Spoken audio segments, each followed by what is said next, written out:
What is QCovid? Well, QCovid is a risk assessment score that can help you understand the priority of things like COVID vaccination, as well as the risk of if you were to catch COVID.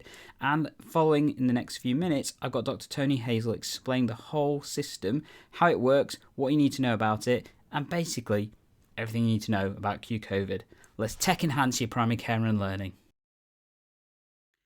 Hello, my name is Toni Hazell. I'm a GP in North London and I work for the RCGP and have been involved with producing their e-learning module on the new QCovid tool and how it affects shielding. And I'm talking here as myself rather than on behalf of the RCGP. So I'm going to tell you a little bit about QCovid, which is a peer-reviewed risk assessment tool. It starts from the point of a patient who doesn't have COVID and assesses their risk of catching COVID and being admitted, or of catching COVID and dying. And this uses all the data that we have from the first wave and all the data that has been gathered in 2020 to put together this risk assessment algorithm. So QCovid has been applied remotely to the whole adult population, and the aim is to pick up the group of the population who are in the top 2% of the population for risk of dying from COVID. They have then been added to the clinically extremely vulnerable group, suggested that they might want to shield, and they should be prioritised within group 6 for the vaccination.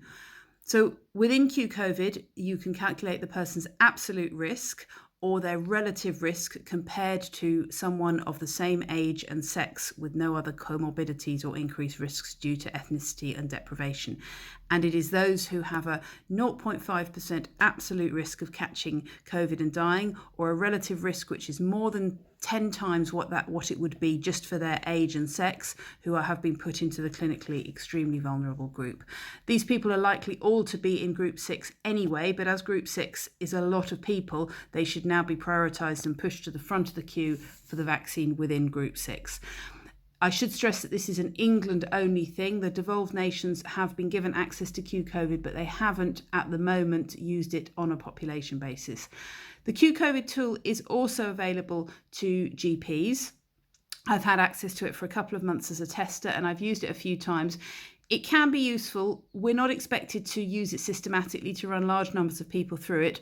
But for example, if you have a patient who you want them to attend hospital, maybe for a 2-week wait referral, and they are very anxious about catching COVID and they don't want to go to the appointment, then running them through QCovid and showing them that they have hopefully a low risk might give them the confidence to attend that appointment.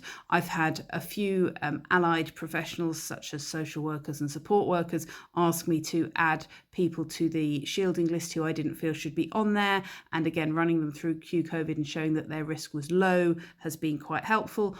I also had a patient who was very nervous about sending her son to his normal day centre, and we ran the son through QCovid and again could show that his risk was low, and that helped her to have the confidence to send him, which improved her mental health.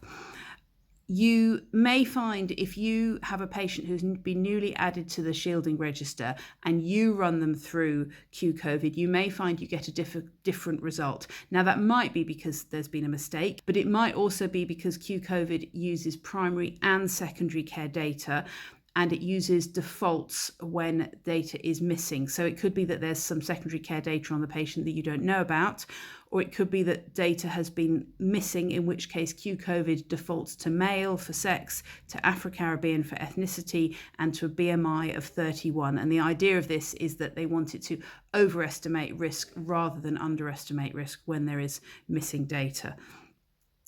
There is a lot more information about QCovid in the RCGP shielding module, which is available via the RCGP online learning environment website, and that is free to access for everyone, and it will be updated as things change. Thank you very much.